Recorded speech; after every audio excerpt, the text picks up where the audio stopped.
तो आज के सारे क्वेश्चंस माइटोकॉन्ड्रिया पर आधारित हैं। तो पहले थोड़ी सी जानकारी माइटोकॉन्ड्रिया के बारे में जान लेते हैं ताकि कोई भी क्वेश्चंस आए तो वो छूट न जाए। इसके बाद में सारे क्वेश्चंस लेंगे। तो सबसे पहले माइटोकॉन्ड्रिया की खोज के बारे में समझ लेते हैं। खोज से संबंधित स्टूडेंट बहुत ज्यादा भ्रमित रहते हैं और गलत समझते हैं। जो मैं बताऊंगा एकदम सही और सटीक जानकारी दूंगा। तो माइटोकॉन्ड्रिया की खोज कोलिकर ने, एक वैज्ञानिक थे कोलिकर ने सन 1880 ईस्वी में की थी। जो कोलिकर वैज्ञानिक थे इन्होंने माइटोकॉन्ड्रिया की खोज की थी। ये याद रखेंगे आप लोग। कोलिकर ने माइटोकॉन्ड्रिया की खोज 1880 ईस्वी में की। और जो वैज्ञानिक अल्टमान थे इन्होंने सन 1890 ईस्वी में अल्टमान ने यह बताया था कि माइटोकॉन्ड्रिया जो होती है ये कोशिका में पाई जाती है, कोशिका में मिलती है। ये इन्होंने बताया था। अल्टमान ने क्या बताया कि माइटोकॉन्ड्रिया कोशिका में उपस्थित होती है। उपस्थिति को बताया था इन्होंने, जो अल्टमान थे। तो अल्टमान ने क्या बताया, सन 1890 ईस्वी में कोशिका में उपस्थित होती है माइटोकॉन्ड्रिया, ये इन्होंने बताया। और इन्होंने माइटोकॉन्ड्रिया को बायोप्लास्ट नाम दिया था, बायोप्लास्ट भी कहा था। बताया कि ये माइटोकॉन्ड्रिया जो है ये कोशिका में उपस्थित होती है, सेल में प्रेजेंट होती है, और बायोप्लास्ट कहा था इन्होंने, अल्टमान ने। अब तीसरे वैज्ञानिक थे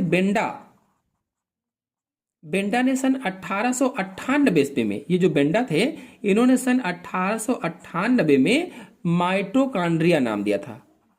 इस कोशिकांग का नाम इन्होंने कहा है माइटोकॉन्ड्रिया है। तो नाम किसने दिया, बेंडा ने। कोशिका में उपस्थिति का पता अल्टमान ने लगाया, जिसे बायोप्लास्ट इन्होंने कहा था। और खोज किसने की, तो कोलिकर ने की थी। ये बहुत ही जरूरी है और बहुत ही इंपॉर्टेंट है, चाहे यूपी बोर्ड के लिए हो चाहे कोई कंपटीशन के तौर पर हो।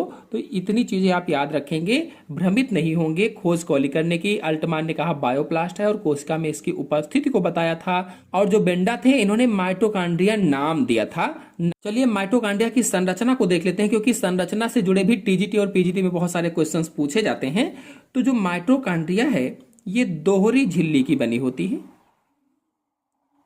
जो बाहरी झिल्ली होती है ये लचीली होती है, बाहरी झिल्ली लचीली होती है। और किस चीज की बनी होती है, प्रोटीन और वसा की बनी होती है। जो बाहरी झिल्ली है ये प्रोटीन और वसा की बनी होती है, लचीली होती है, चिकनी भी होती है। जो बाहरी झिल्ली है ये चिकनी होती है और ये फूल कर कई गुना बढ़ सकती है। जो बाहरी झिल्ली माइटोकॉन्ड्रिया की होती है ये फूल कर कई गुना तक बढ़ सकती है। और जो आंतरिक झिल्ली होती है, आंतरिक वाली झिल्ली अंदर की ओर धंसकर अंगुली जैसी संरचनाएं बनाती है। इस तरह से अंगुली जैसी संरचनाएं बनाती हैं, अंदर की ओर धंस जाती है आंतरिक झिल्ली और अंगुली जैसी संरचनाएं बनाती हैं। ये हो गई बाह्य झिल्ली।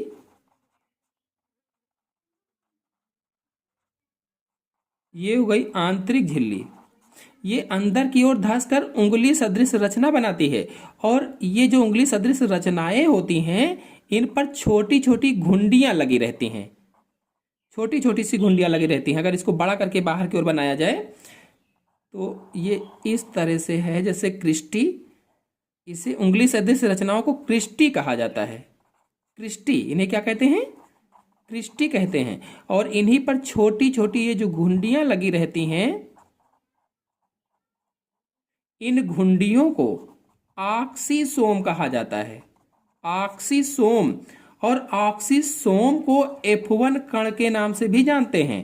ऑक्सीसोम को F1 कण भी कहा जाता है, F1 कण के नाम से भी जाना जाता है। या इसे ही प्रारंभिक कण भी कहा जाता है, प्रारंभिक कण। चाहे आप ऑक्सीसोम कहिए, F1 कण कहिए, प्रारंभिक कण कहिए, या अंग्रेजी में एलिमेंट्री पार्टिकल्स भी आप कह सकते हैं। तो ये जो क्रिस्टी होते हैं इन पर बहुत सारे एंजाइम पाए जाते हैं जो श्वसन में हेल्प करते हैं, या कह लीजिए कि श्वसन क्रिया में सहायता प्रदान करते हैं इन क्रिस्टियों पर। और आपको बता दें कि ये जो उंगली सदृश रचना है, यहाँ बीच में जगह बची हुई है।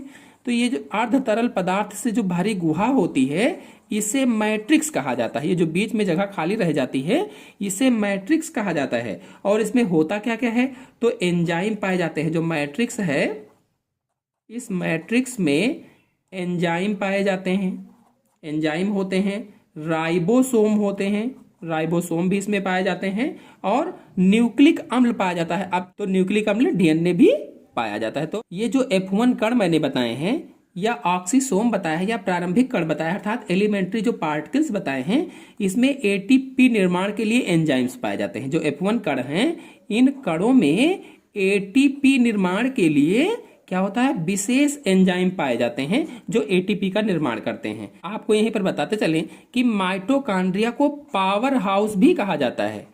पावर हाउस, इसे क्या कहते हैं, पावर हाउस के नाम से भी जाना जाता है, या कोशिका का विद्युत ग्रह भी कहते हैं। हिंदी में कोशिका का विद्युत ग्रह किसे कहा जाता है, तो माइटोकॉन्ड्रिया को कहा जाता है।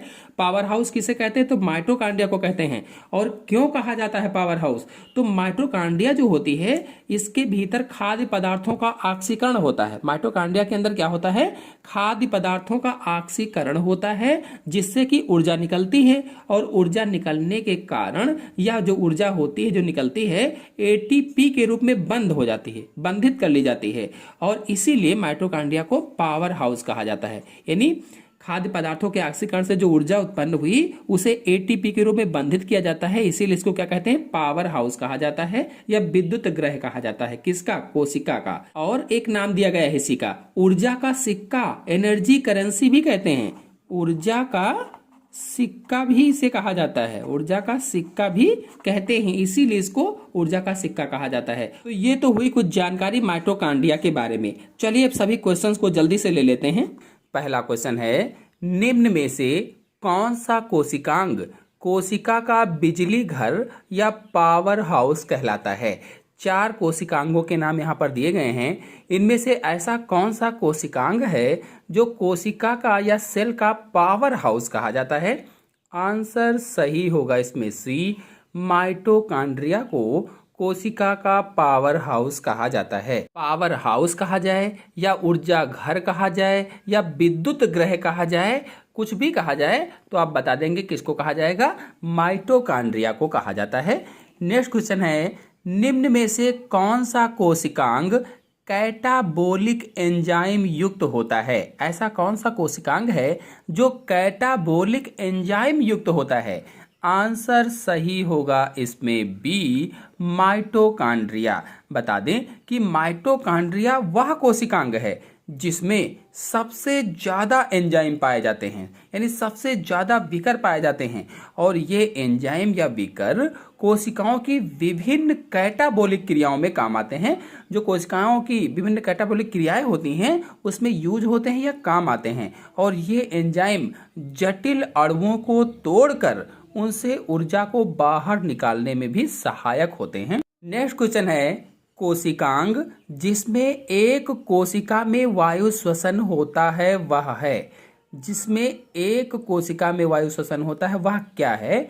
आंसर सही होगा इसमें डी, वह माइटोकॉन्ड्रिया है। टीजीटी 2004 में क्वेश्चन पूछा गया था। आपको बता दें कि माइटोकॉन्ड्रिया में वायु श्वसन होता है, एरोबिक रेस्पिरेशन होता है, यानी जब श्वसन क्रिया ऑक्सीजन की अनुपस्थिति में होती है, O2 ना हो तब श्वसन हो जाए तो उसे अवायवीय श्वसन कहा जाता है। ऑक्सीजन की अनुपस्थिति में तो अवायवीय श्वसन, और अगर ऑक्सीजन उपस्थित है, प्रेजेंट है, तो उसे वायवीय श्वसन कहा जाता है। और अवायवीय श्वसन केवल कोशिका द्रव्य में होता है, जबकि वायवीय जो श्वसन होता है वो कोशिका द्रव्य के अलावा माइटोकॉन्ड्रिया में भी होता है। नेक्स्ट क्वेश्चन है, क्रिस्टी सहायक होते हैं प्रकाश संश्लेषण में, श्वसन में, प्रकाश ऑक्सीकरण में, वाष्पोत्सर्जन में। जो क्रिस्टी होते हैं ये किस में सहायक होते हैं।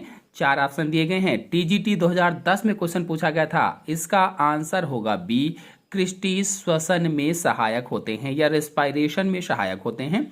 बता दें कि जो सूत्र कणिका है या माइटोकॉन्ड्रिया है, माइटोकॉन्ड्रिया की आंतरिक वाली जो झिल्ली होती है ये उंगली सदृश रचनाएं बनाती है, उन्हें क्रिस्टी कहा जाता है। जैसा कि अभी मैंने शुरुआत में आपको बताया था, जो दूसरी परत होती है अंदर वाली, वो अंदर की ओर धंसकर उंगली जैसी रचनाएं बनाती है, उन्हें क्रिस्टी कहते हैं। और क्रिस्टी के ऊपर घुंडियां लगी होती हैं, यानी टेनिस रैकेट जैसे घुंडियां होती हैं, जिन्हें ऑक्सीसोम कहा जाता है या F1 कण कहा जाता जाता है और उनका कार्य ऑक्सीकर फास्फोरिलीकरण होता है, जो कि कोशिकीय श्वसन का एक चरण है या ऑक्सी श्वसन का चरण है। और क्रिस्टी पर श्वसन श्रृंखला से संबंधित बहुत से एंजाइम और कारक पाए जाते हैं, यानी श्वसन से संबंधित एंजाइम क्रिस्टी पर पाए जाते हैं। नेक्स्ट क्वेश्चन है, F1 कण पाए जाते हैं लाइसोसोम में, माइटोकॉन्ड्रिया में, गोल्गी काय में, अंतःप्रेरक बीजालिका में। F1 कण किस में पाए जाते हैं? TGT 2009 में क्वेश्चन पूछा गया था। इसका आंसर होगा बी, F1 कण माइटोकॉन्ड्रिया में पाए जाते हैं। अगर F1 कण ना लिखा होता, यहाँ पर लिखा होता कि ऑक्सीसोम, तो भी माइटोकॉन्ड्रिया में पाया जाता है। नेक्स्ट क्वेश्चन है, आंतरिक सूत्र कणिका कला वलन बनाती है, ये कहलाते हैं। आंतरिक सूत्र कणिका कला जो होती है, यानी इसका मतलब कहने का ये हुआ कि जो माइटोकॉन्ड्रिया होती है उसकी जो आंतरिक वाली भित्ति होती है, दोहरी झिल्ली की बनी होती है, जो आंतरिक वाली झिल्ली होती है वो जो वलन बनाती है, उंगली जैसी रचनाएं बनाती हैं, उन्हें क्या कहा जाता है ये बताना है। तो उन्हें क्रिस्टी कहा जाता है, हम सभी लोग जान गए हैं। TGT 2011 में क्वेश्चन पूछा गया था कि आंतरिक सूत्र कणिका कला वलन बनाती है, उसे क्या कहते हैं? तो क्रिस्टी कहेंगे। नेक्स्ट क्वेश्चन है, माइटोकॉन्ड्रिया का डीएनए होता है। माइटोकॉन्ड्रिया का डीएनए होता है। 4 ऑप्शन दिए गए हैं, चारों ऑप्शन में से कौन सा ऑप्शन सही होगा? आप लोग सोचिए और इसका उत्तर कमेंट बॉक्स में दीजिएगा कि इसमें से कौन सा ऑप्शन सही होगा। नेक्स्ट क्वेश्चन है, मानव कोशिकाओं का माइटोकॉन्ड्रियल डीएनए नहीं होता है। PGT 2016 में क्वेश्चन पूछा गया था। इसका आंसर होगा डी, पैतृक उत्पत्ति का नहीं होता है। नेक्स्ट क्वेश्चन है, निम्नलिखित में से कौन एंजाइम माइटोकॉन्ड्रियल मार्कर एंजाइम है? ऐसा कौन सा एंजाइम है जो माइटोकॉन्ड्रियल मार्कर एंजाइम है? PGT 2003 में क्वेश्चन पूछा गया था। इसका आंसर होगा D, succinic dehydrogenase. Succinic dehydrogenase enzyme. आपको बता दें कि माइटोकॉन्ड्रिया में कई प्रकार के एंजाइम पाए जाते हैं जो ऑक्सीकरण और फास्फोरिलीकरण अर्थात ऑक्सीडेटिव फास्फोरिलेशन की क्रिया में भाग लेते हैं। नेक्स्ट क्वेश्चन है, ऑक्सीडेटिव फास्फोरिलेशन की क्रिया किसमें होती है? ऑक्सीडेटिव फास्फोरिलेशन की क्रिया किसमें होती है ये बताना है। 4 ऑप्शन दिए गए हैं, इसमें से ऑप्शन सही होगा सी, माइटोकॉन्ड्रिया में होती है। नेक्स्ट क्वेश्चन है, माइटोकॉन्ड्रिया रहित कोशा है। ऐसी कोशा जो माइटोकॉन्ड्रिया रहित होती है, जिसमें माइटोकॉन्ड्रिया नहीं पाए जाते हैं। PGT 2010 में क्वेश्चन पूछा गया था। इसका आंसर होगा सी, अंडा में माइटोकॉन्ड्रिया नहीं पाया जाता है और इसमें ऊर्जा प्रदान करने के लिए यॉक के रूप में संचित पदार्थ होता है। तो आशा है आप सभी लोगों को वीडियो समझ में आया होगा। अगर वीडियो समझ में आया हो, पसंद आया हो, तो वीडियो को लाइक और शेयर कीजिए। चैनल पर नए हैं तो चैनल को सब्सक्राइब कर लीजिए। धन्यवाद।